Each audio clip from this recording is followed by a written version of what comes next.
Now is the time your leadership will make the difference. It's leadership, pure and simple. If your plan works, you may get out alive with half your men. If it doesn't, they'll be lucky to find your dog tags. Let's make a critical change in the scenario here. You're still in Vietnam, on patrol in the same steamy rainforest. But something about this patrol is different. You're still the point man, but this time you're not leading those 7 men. You're leading your family. What would you be feeling under such conditions? The survival of each member of your family, and its survival as a whole, would completely depend upon your ability to lead them through the maze of possible ambushes, unseen booby traps, invisible snipers, and all the extraordinary hazards of combat. Gentlemen, this is no imaginary situation. It is reality. If you are a husband, if you are a father, then you are in a war. War has been declared upon the family, on your family and mine. Leading a family through the chaos of American culture is like leading a small patrol through enemy-occupied territory, and the casualties in this war are as real as the names etched on the Vietnam Memorial. If you doubt such a war now rages in our country, take another look at the casualty list. 1 out of 2 marriages ends in divorce.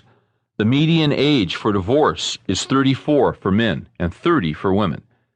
In 1960, 1 out of every 10 households was maintained by a woman with no husband present. In 1986, 1 out of every 6 households was maintained by a woman with no husband present.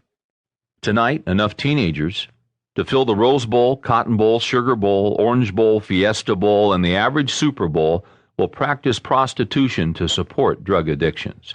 1 million teenage girls will get pregnant out of wedlock this year. 500,000 of those girls will abort their babies. Of all of the 14-year-old girls alive today, 40% will become pregnant by their 19th birthday. 60% of all church-involved teenagers are sexually active. 66% of American high school seniors have used illegal drugs. Every 78 seconds, a teenager in America attempts suicide. Let me ask you something. What are you doing to keep your marriage off the casualty list? You've seen divorce hit your friends and maybe even your extended family. Well, why won't it happen to you? Well, it has happened to some of you. You know what it is to have your patrol ambushed. You never saw it coming, but as a result of the enemy's attack, you've lost your marriage and your family. I've asked how you intend to keep your marriage off the casualty list, but let me ask you something else. What are you doing to keep your kids off the casualty list? Not what is your wife doing, not what is the church youth director doing, not what is the pastor doing, but what are you doing? We must be actively working to prepare our children to defend themselves against the snipers, the ambushes, and booby traps of this silent war. This is war, and there are no guarantees our children will stay off the casualty list, but with God's help and our concerned leadership, we can greatly reduce the risk. There are no guarantees. You could do everything right, and your child could still rebel and pursue a life of drugs, promiscuity, and irresponsibility.